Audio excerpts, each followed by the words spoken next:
Alhamdulillahirabbil alamin.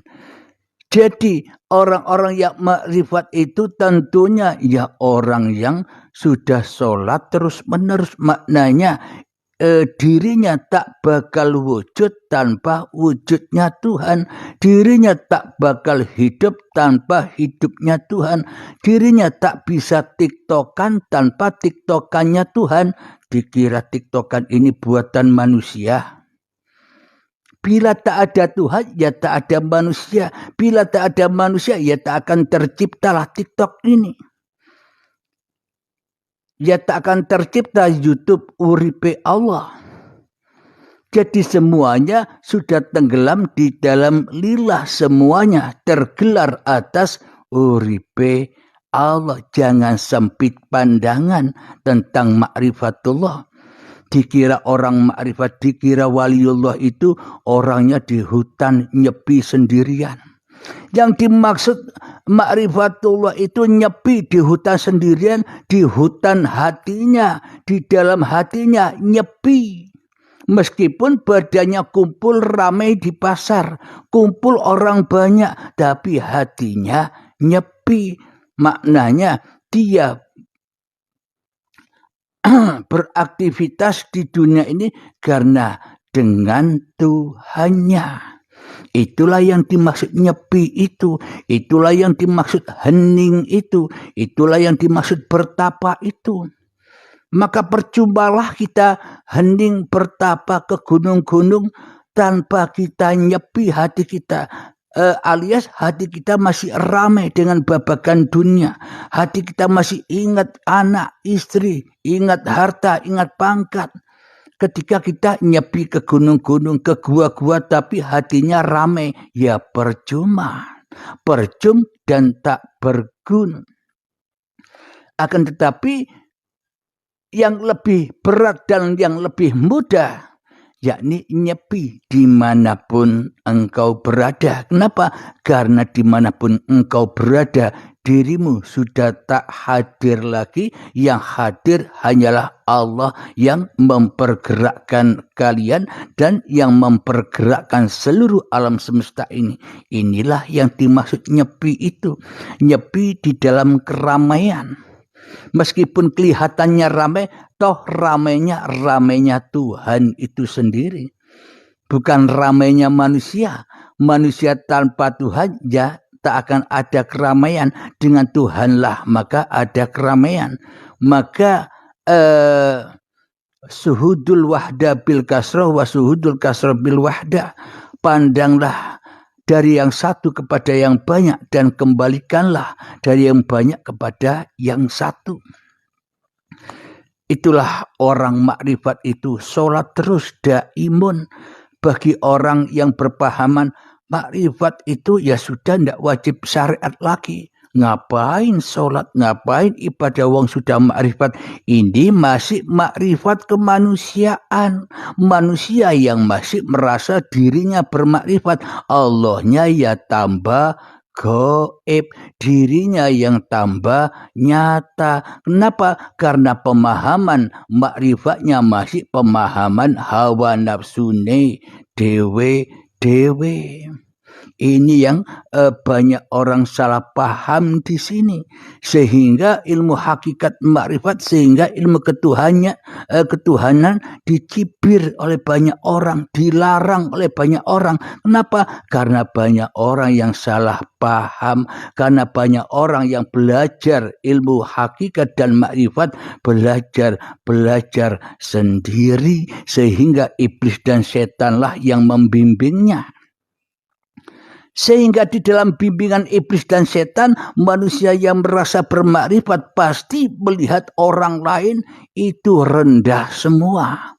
Kalau kita yang merasa bermakrifat melihat orang, belum sampai, masih di sini, masih di sini. Nah, selalu menilai orang lain. Itulah tandanya makrifat tunas, makrifat kemanusiaan, makrifatnya setan, makrifatnya iblis. Kenapa? Karena dengan makrifat setan dan dengan makrifat iblis inilah manusia tambah jauh, manusia tambah sombong hatinya. Alhamdulillahirabbil alamin, beda dengan hakikat makrifat yang sebenar-benarnya, hakikat dan makrifatullah yang sebenar-benarnya. Bila manusianya sudah mencapai hakikat makrifatullah yang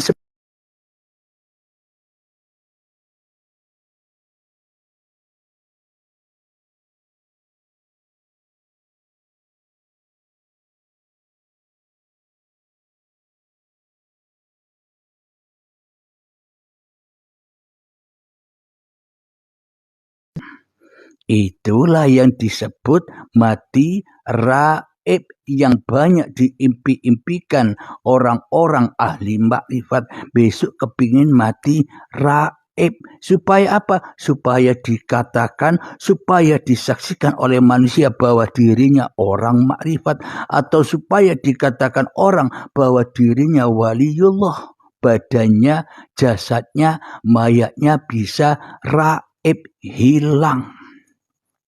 Itu kebanyakan kita selama ini belajar ilmu hakikat makrifat supaya besoknya dikenang orang bahwa kita orang yang menjadi kekasih Allah, menjadi waliullah. Jadi itu pemahaman yang sebenarnya itu pemahaman syariat. Akan tetapi yang dikatakan mati raib itu yang bagaimana? Saya jelaskan, bila yang ingin kita raih matinya badan raib besok.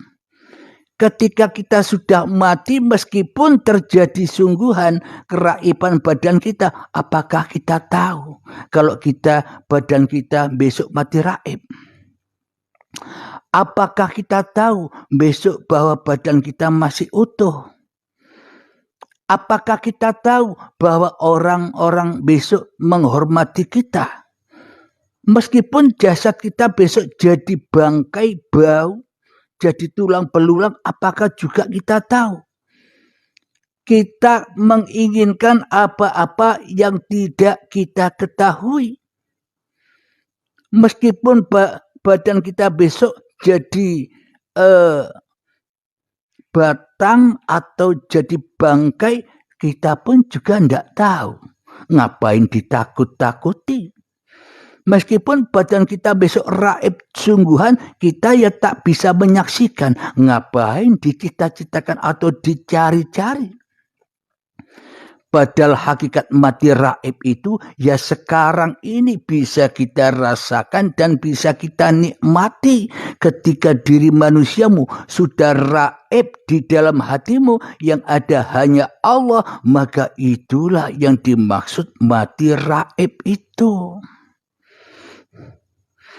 Jadi sekarang pun ada orang yang mati bau busuk, bau bangkai. Kenapa? Karena manusianya masih jadi Tuhan. Sholatnya jadi bangkai, bau busuk. Kenapa? Karena sholatnya tidak menghadap Tuhannya, alias sholatnya lalai. Ibadahnya bau busuk. Kenapa? Karena dengan ibadahnya manusia menuntut Tuhan, menuntut pahala, menuntut kemuliaan dunia, menuntut harta dengan ibadah-ibadahnya. Semuanya busuk. Jadi mati busuk, mati jadi bangkai. Itu bisa kita rasakan sekarang bagi orang-orang yang dikehendaki Allah bisa merasakan itu. Baunya sangat tidak nyaman. Kenapa kok baunya sangat tidak nyaman? Manusia merasa bangga dengan ibadah sholat dan kebaikannya. Manusia riak dengan ibadah dan kebaikannya. Riak bangga kepada siapa? Kepada manusia yang lain. Inilah yang dimaksud baunya busuk. Alhamdulillahirabbil alamin. Jadi kembali kepada tema tadi, bolehkah orang makrifat tidak sholat syariat lagi? Jawabannya adalah orang yang sudah makrifat itu maka lebih kuat lagi syariatullahnya yang dicontohkan oleh baginda Rasulullah Sallallahu Alaihi Wasallam.